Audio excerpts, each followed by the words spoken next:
Salut Jérémy, Hello. ravi de t'avoir avec moi aujourd'hui pour Bah ce écoute, petit moment ensemble. pareil, très content d'être là.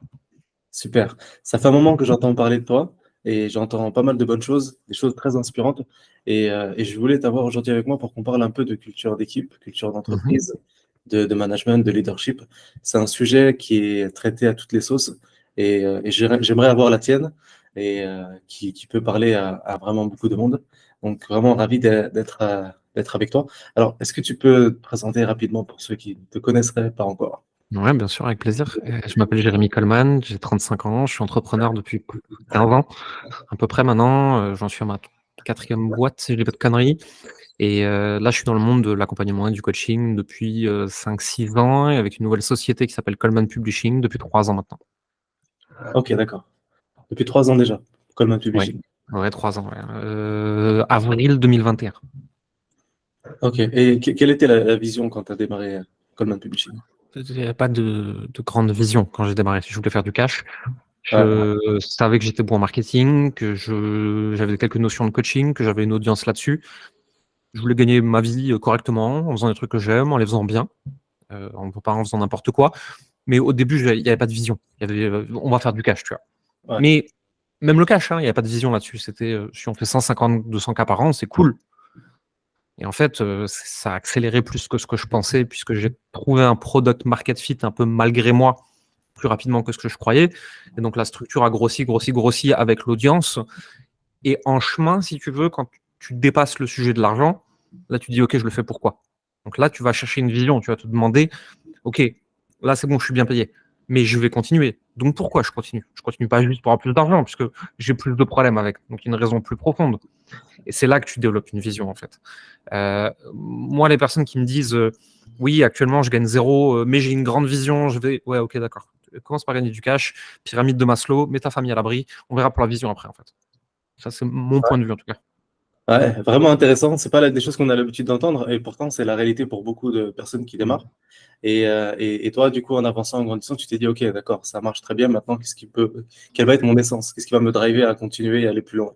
C'est Parce que c'est exactement vrai ça. que beaucoup se lancent dans l'entrepreneuriat pour avoir une certaine liberté, pas seulement financière, mais une liberté tout court.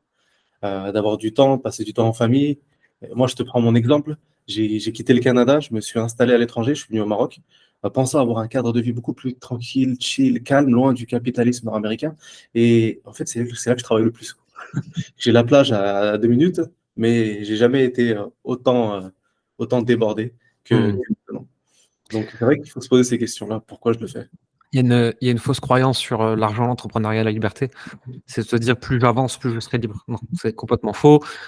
Selon comment ton entreprise est structurée, je pense que le point optimal de liberté argent, il est entre 100 et 200 000 par an de chiffre d'affaires. Au-delà, tu es déjà en train d'échanger de l'argent contre de la liberté. Et moi, la plupart des gens que je connais qui sont solopreneurs à 200, 250, ils sont au bord du burn-out. Et donc, tu structures, et donc, tu as moins de profit. Et donc, il faut plus de clients, et donc, il faut plus de structure. Et en fait, malgré toi, tu te retrouves vite avec une grosse machine qui n'est pas optimisée pour la liberté du tout. Tu peux le faire, mais ça prend du temps. Et ça s'apprend, hein, structurer une entreprise. Mais quelqu'un qui voudrait juste avoir assez d'argent pour être vraiment peinard et bien libre et faire ce qu'il veut de sa vie et bosser 10-15 heures par semaine, je pense que le sweet spot, il est entre 100 et 150 000 par an. Au-delà, tu achètes de nouveaux problèmes déjà. C'est fou parce que beaucoup pourraient se dire, ben, moi, je serais libre quand je ferais 100 000 par mois. Là, je T'es plus, commence à t'es plus bien. libre du tout à 100 000 par mois. Ouais, ouais, parce que c'est vrai que tu as d'autres problèmes après. Mais tu as une équipe selon comment est constitué ton business, hein, mais disons qu'à 100 000 par mois, tu es entre 5 et 20 personnes en interne. Tu as des clients, tu en as entre 20 et 200. Ça veut dire déjà qu'en fait, tu dois rendre des comptes à 250 personnes. Elle est où la liberté? Et c'est un choix, tu vois. Moi, c'est le choix que j'ai fait. Et il est extraordinaire et je m'éclate comme un enfant tous les jours en allant jouer à mon jeu. Et je suis trop content de faire ça. Mais on va pas se mentir sur la liberté. Si je suis loin de mon téléphone pendant une journée complète et que je ne l'ai pas prévu, quand je reviens, je vois qu'il y a plein de gens qui ont eu besoin de moi, que j'étais pas là. Ouais.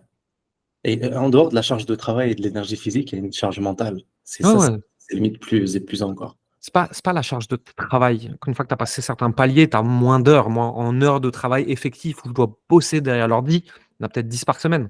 Par Ouais, contre, je dois être disponible et donc en charge mentale active 10 heures par jour. c'est ça, c'est ça. Ouais, ok, d'accord. Et donc, toi, tu as structuré une équipe, vous êtes combien aujourd'hui École d'ingénieur? Ça dépend des périodes. Ça aussi ces derniers temps entre 16-17 et 22-23, selon les besoins du moment. Mais disons qu'on est 15-16 minimum tout le temps, quoi. D'accord, d'accord, ok. Donc, ouais, c'est vrai que ça donne une certaine responsabilité en tant que leader, en tant que Bien manager. sûr. Ouais, ce serait quoi, toi, ta définition du leadership? Pour moi, le leader, il est, il est à l'avant avec les gens, il est sur le terrain et il lead par l'exemple. Tu peux pas demander à quelqu'un de faire quelque chose que tu ne ferais pas, que tu ne sais pas faire, que tu peux pas lui montrer comment faire, que tu peux pas l'aider à mieux faire. Et je sais qu'il y a toute une génération d'entrepreneurs qui sont en mode oui, moi je veux qu'on me parle le moins possible, vous devez être autonome, démerdez-vous, etc. Ouais, mais ça, c'est pas du leadership, ça, hein. Ça s'appelle de l'esclavagisme moderne. Dans ce cas-là, il faut rester solopreneur et vendre des PDF, tu vois. Vraiment, si tu veux monter une équipe, il y a des gens en face, en fait, qui sont venus chez toi un peu pour l'argent, mais aussi beaucoup pour la vision en général et pour apprendre. Et en fait, il faut leur apprendre des trucs. C'est comme les gens qui prennent des stagiaires et après qui disent ouais, putain, il faut le former tout le temps, c'est chiant. Oui, c'est le principe. Quand tu recrutes des gens, il faut être capable de les coacher, il faut être capable de les aider, il faut être capable de leur trouver des process, etc. Bien sûr, il ne faut pas devenir leur nounou avec ce truc un peu trop facile qu'on voit beaucoup dans beaucoup d'équipes dans des entreprises, tu vois, où l'employé vient chez le leader en disant j'ai un problème, j'aimerais bien que tu me le résolves, comme ça tu peux continuer à me payer. Ça non. Mais c'est le leader, le CEO, peu importe, ou le manager et ses équipes doivent chercher ensemble des solutions à des problèmes, ils doivent travailler ensemble, ils doivent être coachés, ils doivent les former, etc. Et le leadership, c'est être présent pour les gens avec qui tu travailles et leur montrer que c'est un truc d'équipe, tu vois, on gagne tous ensemble. C'est très puissant ce que tu dis, je vais rebondir là-dessus juste avant. Est-ce que tu penses que ton équipe le ressent, ça? Ce côté, je l'idée par exemple, par l'exemple? Je peux pas parler pour eux, Ouais, j'espère. J'essaye. Je fais en sorte régulièrement que, comme tout humain normal, il y a sûrement plein de fois où je fais des erreurs, où je dérape, où je fais n'importe quoi. Mais ouais, globalement, j'essaie d'avoir une ligne de conduite où ils sont au courant que je suis là pour eux. Alors, je les gronde régulièrement en disant quand il y a des petits détails de merde, juste me faites pas chier avec ça, j'ai pas que ça à foutre. Par contre, vous avez besoin de moi pour un vrai sujet. Vous avez besoin de moi pour être formé. Vous avez besoin de moi pour votre propre vision au sein de l'entreprise ou en dehors de l'entreprise. Vous avez besoin de moi pour comprendre des sujets complexes et profonds. Je suis toujours là, je réponds toujours présent. ouais. Et ça me parle beaucoup parce que il y a quelques années de cela, moi je faisais du porte-à-porte. J'étais au Canada, je toquais aux portes l'hiver et c'était pas évident. Donc moins 10, moins 15, moins 20, je te passe les détails. Hmm. Et j'avais un manager en fait qui lui était sur le terrain, qui avait monté son équipe et qui du coup maintenant était dans les bureaux. Donc il nous faisait des meetings, des coachings le matin et puis on partait après sur le terrain. On faisait les comptes le soir, coaching et on rentrait chez nous. Et, euh, et un matin, je me lève, tempête de neige, il y a 20 centimètres par terre. Il y a un ressenti moins 30 dehors. T'as pas envie d'aller toquer aux portes. Hmm. Et bon, j'y vais et je vois le manager dehors, qui nous attendait tous dehors. Doudoune, bottes, prêt à démarrer. Et moi, je le vois, j'étais super content. Je me dis, attends, on travaille pas aujourd'hui. Et finalement, elle dit, il était hors de question que je vous laissais aller toquer aux portes aujourd'hui sans moi. Hmm. Donc, il prend la voiture, il démarre, on arrive sur le terrain et il commence à toquer lui aux portes. C'est le premier à partir et toquer aux portes. Et ce jour-là, je me suis dit, ah ouais, ok. Ça, ça c'est du leadership. C'est Et, exactement ça. et l'effet que ça a eu sur moi, c'est pour ça que je te pose cette question, s'ils avaient ressenti un peu ça, parce que là, moi, qu'est-ce que j'ai remarqué, c'est que j'avais un leader qui n'est pas juste le manager de l'équipe et qui n'est pas juste là pour nous aider à faire plus de ventes et prendre plus de com. Il part à la guerre avec nous et lorsque c'est compliqué, c'est lui le premier à sortir. Et donc là, en fait, tu te dis, OK, il s'intéresse à nous, il pense à nous. Et ça te donne envie de partir à la guerre parce que personne n'a envie d'aller au front pour un colonel derrière qui s'en fout si tu reviens le soir ou pas. Bien sûr. Je vais te raconter une histoire par rapport à ça. J'ai un copain à moi qui a une entreprise traditionnelle, hein, dans le vêtement. Une très belle boîte, très connue, etc. Beaucoup de monde dedans. Et un jour, il arrive dans une de ses boutiques. C'est le CEO d'une boîte de 80 personnes. Hein. Il arrive dans une de ses boutiques et il voit qu'ils sont dans le rush de ouf. Il va dans la cuisine et il commence à faire la vaisselle, il commence à nettoyer les tasses. Et il y a un pote à lui qui lui dit c'est peut-être pas ton rôle de faire ça. Et il lui a répondu tout se délègue sauf l'exemplarité. Et moi, c'est une leçon que j'ai toujours pris et je me souviens quand j'ai voulu former nos équipes sales au follow-up, leur dire que c'était important, qu'il fallait qu'ils le fassent, etc. Je me souviens d'un jour où la personne me dit ouais, moi j'ai envoyé 5-6 messages, ça répond pas trop. Et je lui ai répondu, et c'était la vérité, je fais écoute, j'en ai envoyé 350 ce matin, moi. Et ok, j'ai eu 12 réponses en fait. Hein. C'est normal, ça fait partie. Mais je te demande de faire un truc super chiant et super dur, je le fais aussi. Ouais, exactement. Et là, en fait, ce que tu fais, c'est que tu gagnes la confiance de l'équipe. Tu n'es pas juste un haut-parleur qui veut motiver des troupes pour aller gagner de l'argent. La confiance se gagne à travers plein de petites choses. Ouais. Je peux donner un autre exemple, un truc que je sais que j'en parle souvent avec des amis entrepreneurs, il y en a qu'un qui le fait, je comprends pas pourquoi. Il y a quelque temps, j'ai un lead qui arrive direct chez moi.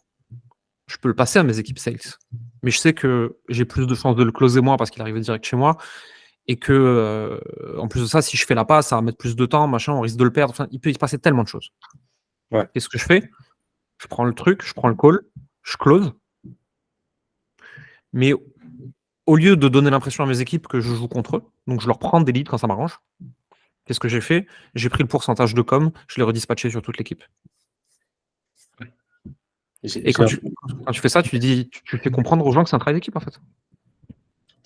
J'ai entendu, pour avoir accompagné les membres de ton équipe en closing ou en management pour ton head of sales, j'ai pu entendre pas mal de petites anecdotes comme ça. Et c'est ça qui m'a inspiré, qui m'avait donné envie de prendre ce moment avec toi et d'apprendre à te connaître encore un peu plus. C'est ce côté-là, culture d'équipe. Tu vois, tu penses à ton équipe en collaboration parce que qu'est-ce qu'ils pourraient penser si tu arrives et tu closes des deals à côté? Parce que c'est des choses qui arrivent dans d'autres équipes et je l'ai vécu. Je l'ai vécu avec des membres de ton équipe. Donc, ils savent faire la différence entre les deux situations. Ils se disent, ben voilà, tu en as un ici qui pense à toi. Il y en a un ici qui veut ton bien et qui te donne des leads, qui te donne des clauses. Donc, ces petites histoires-là, ces petites anecdotes-là de j'ai closé, j'ai donné des commissions, plus d'une fois, je l'ai entendu de ta part. C'est important. C'est important de montrer aux équipes, surtout les équipes sales, encore plus que les autres, je crois. Parce que c'est celles qui font le métier le plus dur, même si ça veut dire que les autres ils bossent pas. Hein, mais juste les sales, c'est plus dur. En fait, c'est souvent un jeu de volume.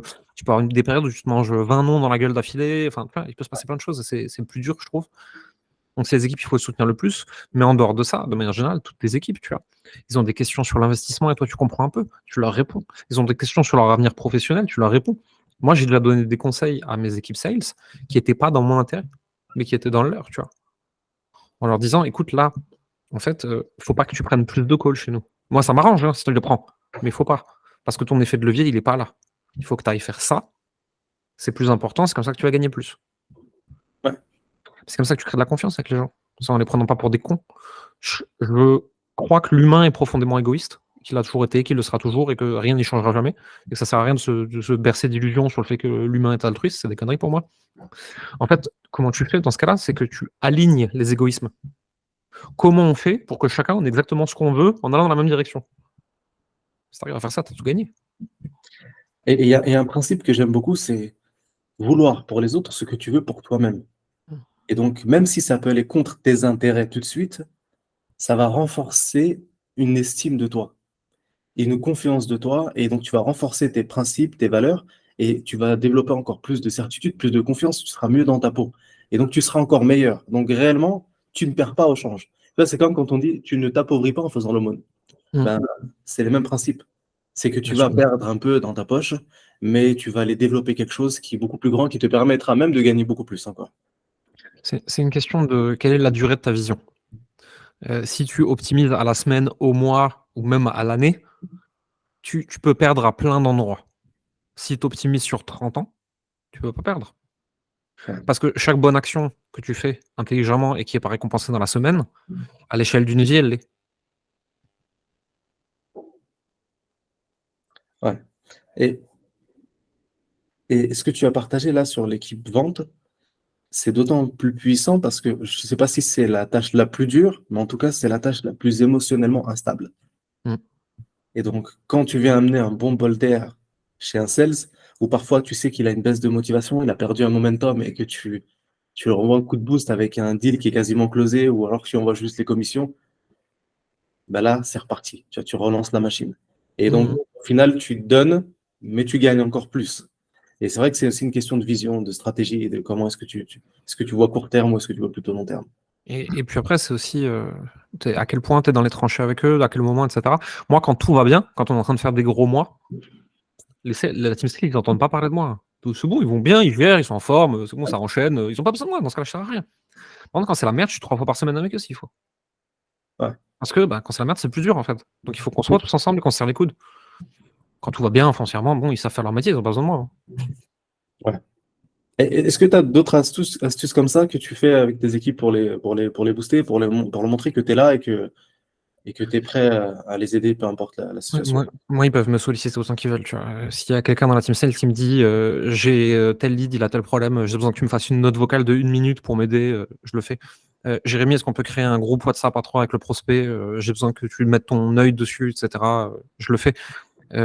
La seule chose que je fais pas, c'est prendre des calls avec eux parce que sinon je fais plus que ça et c'est pas mon job de CEO, tu vois. Mais Exactement. toute petite tâche qui peut les aider à mieux closer plus facilement avec des meilleurs prospects dans de meilleures conditions, etc. En fait, ma réponse est systématiquement oui. Jérémy, j'ai besoin d'une vidéo de 15 minutes sur ce sujet, je la fais. Est-ce qu'on peut faire un atelier sur tel truc? Je le fais. Est-ce que tu peux faire un live sur ce sujet? Je le fais. En fait, je suis à dispo de mon équipe sales pour qu'ils puissent performer dans l'intérêt de l'entreprise.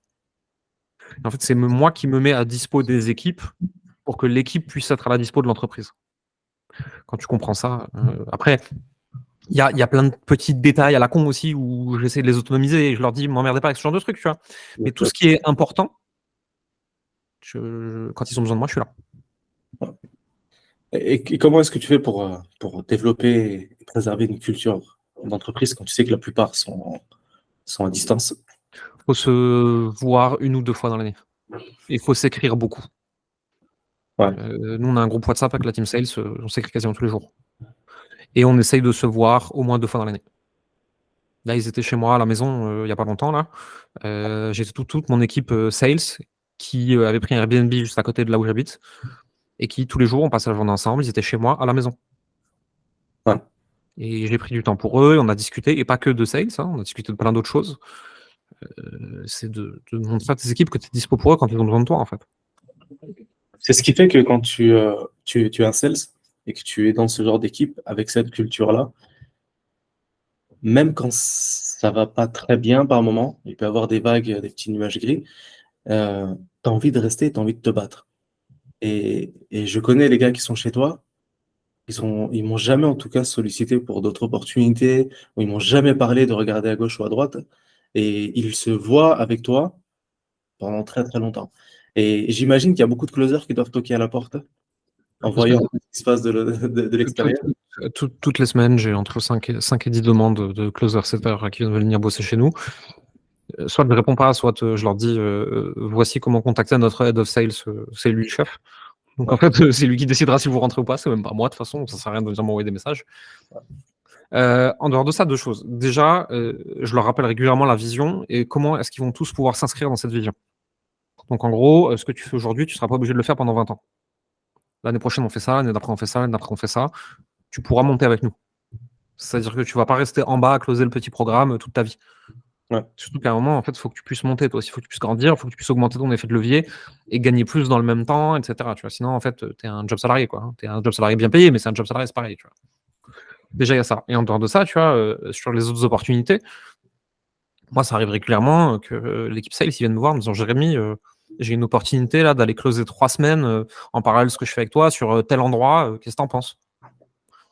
Sur la même question, je fais ça risque de nous péter la gueule d'une façon ou d'une autre, c'est mauvais pour notre image, c'est dangereux pour nous. Non, fais ce que tu veux, dans ce cas-là. C'est vrai que j'ai entendu ça. Et M'en c'est fous, va prendre des sous, hein. Ça me dérange pas, moi. Hein. ça, c'est fort parce que ça, tu vas à contresens de ce que ferait la plupart, en fait. Ouais, Avec un parce qu'ils ont mindset peur. peut-être qui manque. Ouais. Ouais, parce que c'est ça, ils ont peur de perdre leur sales. Moi, je sais ce que j'apporte, je sais quel cadre j'ai dans mon entreprise, et cetera.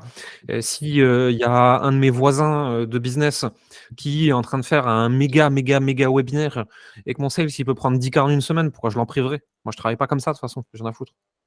Ouais, ouais. Mais ça me parle beaucoup, moi, à titre personnel, parce que j'ai été dans des structures où on te promet beaucoup de choses, tu Mmh. vois. Moi, j'ai été recruté dans une équipe il y a quelques années, on m'a dit, franchement, je sais je connais les chiffres que tu faisais, je veux pas que tu fasses moins ici. Et pourtant, je closais une offre sur 4. On donnait tout à l'autre élément qui était là depuis plus longtemps, et, euh, et c'était des belles paroles, mais sur le terrain, c'était pas ça. Et il y en a beaucoup qui disent, j'aimerais que tu gagnes plus, j'aimerais que tu gagnes plus. Je me pose des questions. Je sais que tu closes à côté. J'aimerais te donner ce que l'autre te donne aussi également pour que tu restes qu'avec moi. Mais ça reste des paroles. Qu'est-ce qu'on fait dans les actes? Non, mais tu vois, je te donne un exemple. Heu, on a recruté une troisième personne au pôle closing et pour l'instant, on n'a pas encore assez de volume de call pour lui blinder son agenda. Bon, bah, j'attends pas de cette personne qu'elle attende sur le cul sur sa chaise, parce que des calls qui n'arrivent pas. Bah, va faire d'autres trucs à côté en attendant, tu vois? Nous, le volume, de toute façon, chez nous, on n'a jamais décidé de scaler le volume du jour au lendemain, donc il va monter petit à petit. Aussi, plus tu vas t'améliorer sur le petit volume, plus on va t'envoyer de calls aussi, normal. Heu, mais c'est OK que tu fasses d'autres trucs pendant ce temps, quoi. Enfin, il y a aucun problème. Ouais. Et ça, cette honnêteté et cette envie pour l'équipe de gagner, parce il faut le voir aussi comme ça. Moi, j'accompagne parfois même des concurrents, mais je ne vois pas comme des concurrents. Et une fois d'ailleurs, tu m'as fait rire avec un post. Tu as dit, il faut qu'on se calme dans l'infoprenariat, on n'est pas Bouygues, Orange ou SFR, je peux te dire des trucs comme ça. J'étais mort de rire parce que Mais parce que les gens, ils ont peur de la concurrence et c'est parce qu'ils comprennent pas comment fonctionne un marché, des parts de marché. Le marché de l'accompagnement business, francophone, c'est un marché à 50 à 100 millions. ouais, Même si tu fais 1 million avec ton concurrent aussi, vous représentez chacun 1 à 2 du marché. Vous n'êtes pas concurrents, en fait. Quand le marché, c'est, 1 000 000 et que vous avez chacun 333, là, c'est chaud. ouais, Bouygues, Orange, SFR et Free. Tu vois? OK, eux, ils font la bagarre, quoi. Mais quelle bagarre on fait, nous? On est en train de se disputer des miettes. ouais, Le gros du marché, il est pris par des centres de formation obscurs que personne connaît, qui n'ont pas de présence web et qui bossent avec les CCI et des trucs comme ça. Nous, en francophonie, des coachs qui gagnent vraiment de l'argent, il y en a 2, tout le monde les connaît, c'est Piccinini et Laroche, qui ont les plus gros business. Et en dessous, de toute façon, tout le monde est déjà 3 fois moins gros et entre 1 et 5 millions. ouais, On se dispute rien, en fait, faut arrêter. Si moi je veux passer de 1 à 3, j'ai pas besoin de niquer le concurrent, en fait. ouais. Pourtant, il y en a qui ne dorment pas la nuit, hein. Ouais, je sais, ouais, mais je comprends pas ça. Donc, je suis 100% aligné. Tu m'avais fait rire quand tu avais fait ce message-là parce que tu avais balancé une vraie vérité qui fait du bien à entendre. Euh, et donc, je coach même des personnes qui sont chez des concurrents que j'aime beaucoup parce que quand les concurrents se développent et qu'ils vont bombarder de la masse, ben, les gens vont s'intéresser, vont créer un appétit, vont pouvoir venir toquer à ma porte sans même payer 1 euro. Donc, euh, et donc, pourquoi je te parle de ça? Je sais plus pourquoi je te parle de ça.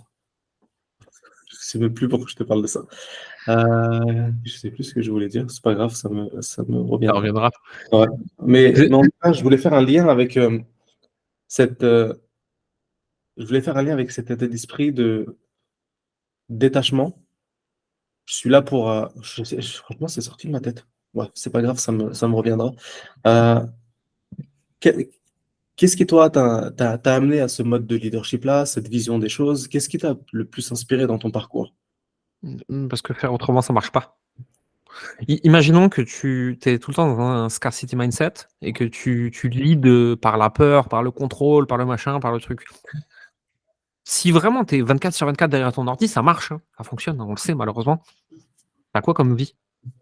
Dès que tu tournes le dos, dès que tu fais une sieste, dès que tu oublies ton téléphone une demi-heure, ton équipe, tu sais qu'elle va faire de la merde et de toute façon, s'ils font pas de la merde, tu sais qu'à la moindre occasion, ils vont te niquer. Ils vont se barrer ailleurs et ils auront raison. En fait, à un moment juste, heu, si tu veux que les gens avancent avec toi, il faut qu'ils aient un intérêt de le faire. Ouais, ouais, Il faut exactement. il faut il faut trouver l'intérêt et ils ont pas tous le même intérêt. Il y en a un, il veut que de l'argent parce qu'il a un stade de sa vie où c'est ça dont il a besoin et c'est ça qu'il veut. Tu en as un autre, il veut de la reconnaissance, donc peut-être qu'il faut le mettre plus en avant tu as encore une autre personne qui veut se former parce qu'elle sent qu'elle a des lacunes et qu'elle sait que pour l'avenir, c'est ça qui est le plus important. Donc, cette personne, il faut lui donner plus de temps et lui mettre plus de ressources à disposition pour qu'elle soit mieux formée. Tu as d'autres personnes, ils veulent voir plus de vision. Donc, il faut leur en donner. Tu vois, c'est trouver ce qui anime une personne, ce dont elle a besoin à un instant T, et trouver un moyen de lui donner ça, pas à ton détriment, mais en alignant les égoïsmes. Tu vois. Comment je peux faire pour donner à une personne plus de ce qu'elle veut, pour moi aussi avoir plus de ce que je veux. Mm. Et si tu arrives à faire ça, tu as des équipes qui marchent ensemble dans la même direction. Ouais. Ouais, exactement. Et je te remercie parce que tu m'as fait rappeler ce que je voulais te partager. C'est que j'accompagne même des concurrents parce que derrière ces personnes-là, tu as des pères et des mères de famille, des personnes qui ont besoin et qui ont des situations délicates et qui veulent monter en compétence comme toi. Tu as voulu monter en compétence. Donc, mets-toi à leur place et dis-toi que tu as déjà été à leur place. Donc, reste humble, assis-toi. Et si tu peux les aider, fais-le parce que tu vas gagner. Tu vas pas gagner juste un billet en accompagnant cette personne-là. Tu vas gagner parce que tu vas te respecter, tu vas marcher sur certains principes qui sont importants pour toi. De, je veux monter en compétence, j'aime ce métier-là, j'ai envie de grandir, j'ai envie de mettre les miens à l'abri. Et c'est ça, quand tu penses comme ça, tu vois, je veux que ces personnes-là se sentent en sécurité chez moi parce que j'ai l'impression que chez toi, les gens se sentent en sécurité. Et ça, On essaye en tout cas. Ouais. c'est du leadership. Je te dis ça, moi, la personne, quand on parle de leadership, qui m'inspire le plus, c'est Simon Sinek. Mm. Je bois ses paroles à cette personne-là. Et il a écrit un livre qui s'appelle Leader Eat Last. Les leaders mangent en dernier. Et il parle de ces concepts-là, justement, de ce concept de sécurité. C'est que quand tu rentres chez toi et que tu vois ta femme, tes enfants, tes proches, tes frères, tes parents, ben, tu te dis, là, je suis en sécurité. C'est des gens que je connais, qui veulent mon bien. Donc, je peux être moi-même, je peux avancer et je suis à ma place. En entreprise, c'est pareil. J'ai besoin de me sentir en sécurité pour avancer. Moi, tu vois, je vais un peu plus loin avec ça. Je trouve le concept de Simon Sinek un peu dangereux avec ça, surtout Ouais, pour des gens qui ne sont pas encore très avancés. ouais. Moi, je me paye toujours en premier.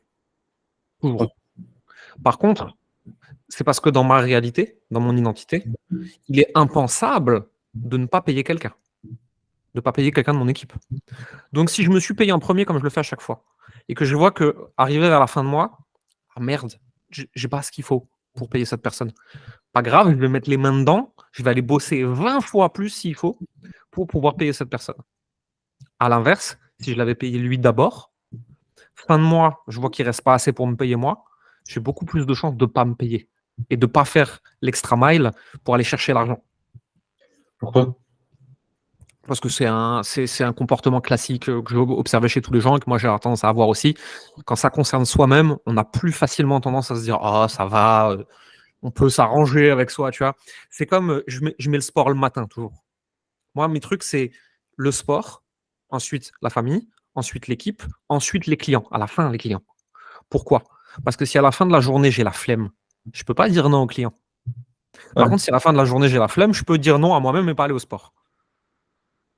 Et donc, en fait, je crée des trucs comme ça où là où j'ai le plus de chances de tenir mon engagement, c'est ce que je mets en dernier.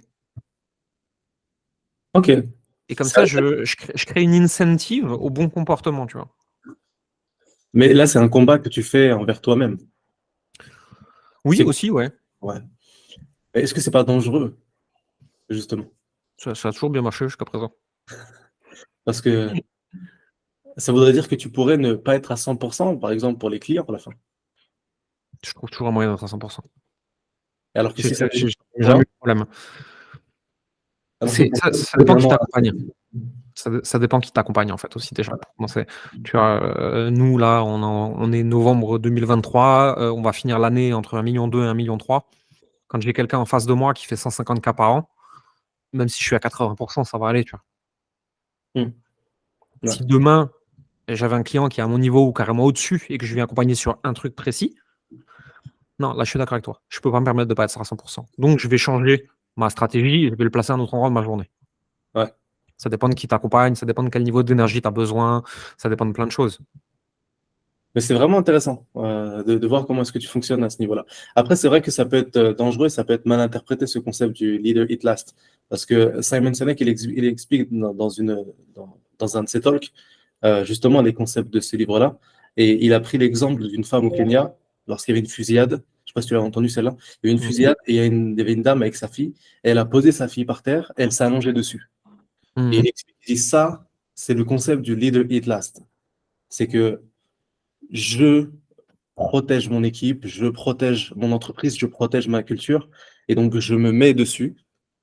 Comme ça, s'il y a un problème, c'est sur moi que ça va venir. C'est que ça tape sur moi. Ça, je fais toujours aussi, tu vois. C'est en fait, si tu veux, pour moi, il y a deux concepts ici, et c'est important de les préciser. D'un côté, tu as celui que tu expliques, que moi, j'entends peut-être pas dans la phrase du livre, mais je suis pourtant tout à fait d'accord avec toi. Moi, par exemple, mes équipes, et c'est déjà arrivé, tu vois, il peut y arriver, tu vois, sur le volume qu'on fait, il y a un litige, il y a un truc, il y a quelqu'un qui veut chercher la merde, qui veut attaquer, etc. Je dis toujours aux personnes, t'inquiète, ça ne te concerne plus, ça concerne nos avocats. Oui, mais c'est moi qui suis visé. Non, plus maintenant. Plus maintenant. Laisse, t'inquiète, on s'occupe. C'est déjà arrivé, on a toujours géré, il n'y a aucun problème. À côté de ça, tu as l'image du masque à oxygène dans l'avion. L'avion, il est en train de tomber, il n'y a plus d'oxygène.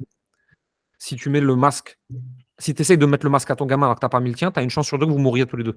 Ouais. Tu mets le tien, tu peux respirer, tu peux t'occuper de l'autre. Donc ça, il faut faire attention, en fait. C'est protéger les autres quand ça a du sens, pas à ton détriment. Mais en fait, toi, il faut que tu sois debout et à fond pour pouvoir protéger les autres. Ouais. Et pour moi, le leadership, c'est aussi ça, tu vois, c'est je prends soin de moi pour pouvoir continuer à prendre soin des autres. Si j'arrête de prendre soin de moi, à un moment, moi, j'explose et je peux plus prendre soin de personne dans ce cas-là. Ouais. Est-ce que tu dirais à tout le monde de faire, tout le monde, entre guillemets, de faire la même chose? Est-ce que tu recommanderais cette approche-là? Non, pas du tout. Je dirais à tout le monde de choisir ce qui est bon pour soi, de faire des tests, de regarder comment on réagit. On est chacun différent. Ouais. De toute façon, de manière générale, si tu veux, quand moi je fais quelque chose, ça ne veut pas dire que tout le monde doit le faire. Ça veut Ouais. dire, moi, j'ai trouvé que ça marchait bien pour moi. Ça veut Ouais. dire que tu peux l'essayer. Ça ne veut pas dire que tu dois l'adopter. Ouais. C'est super important ce que tu dis parce que pour que ça fonctionne bien, toi, ce que tu fais, c'est que ça demande un certain niveau de self-awareness. C'est que tu te connais. Tu sais que si tu laisses le sport pour la fin, il y a des grandes chances que tu ne vas pas le faire. Et je suis 30% comme ça aussi. Quand je dis que je vais m'entraîner cet après-midi ou ce soir, tu as 80-90% de chances que je ne le fais pas. Ouais. Parce que j'ai cru entendre que tu étais un lefto. Je Ouais. suis un lefto aussi. Donc, après 18 heures, il ne faut plus me faire confiance pour grand-chose. Donc, Moi, c'est pareil. donc, il faut un certain niveau de conscience de soi, Oui. de connaissance de soi pour pouvoir faire ce genre de choses-là. Ça Complètement. marche pour toi. Écoute, merci. Merci. Est-ce que tu as un message à partager? Si tu avais un conseil aujourd'hui à donner, quel ce serait? Je sais qu'il y a beaucoup de personnes qui sont dans les sales qui t'écoutent. Donc, on va s'adresser à eux spécifiquement. Formez-vous tout le temps, tout le temps, tout le temps. Lâchez 90%, cette espèce d'idéal du one call close en moins de 7 jours. Le marché, il évolue pas dans cette direction-là. Et vous allez gagner beaucoup plus d'argent et les partenaires avec qui vous travaillez aussi, si vous avez une vision plus long terme de vos leads. Et pour les entrepreneurs qui nous écoutent et qui ont des équipes sales, aidez-les. Ils vont vous rendre chèvre très souvent, mais sans eux, vous n'avez pas d'entreprise. Super. Écoute, merci pour ce moment. C'était Avec vraiment, plaisir. vraiment inspirant. C'était un plaisir de partager ces 30 minutes avec toi aujourd'hui. Et qu'est-ce que je peux te souhaiter pour la suite? Continue comme ça, tout va bien. Ouais, bah écoute, bonne continuation à toi et Merci. au plaisir de se retrouver. Ciao. Merci. Bye.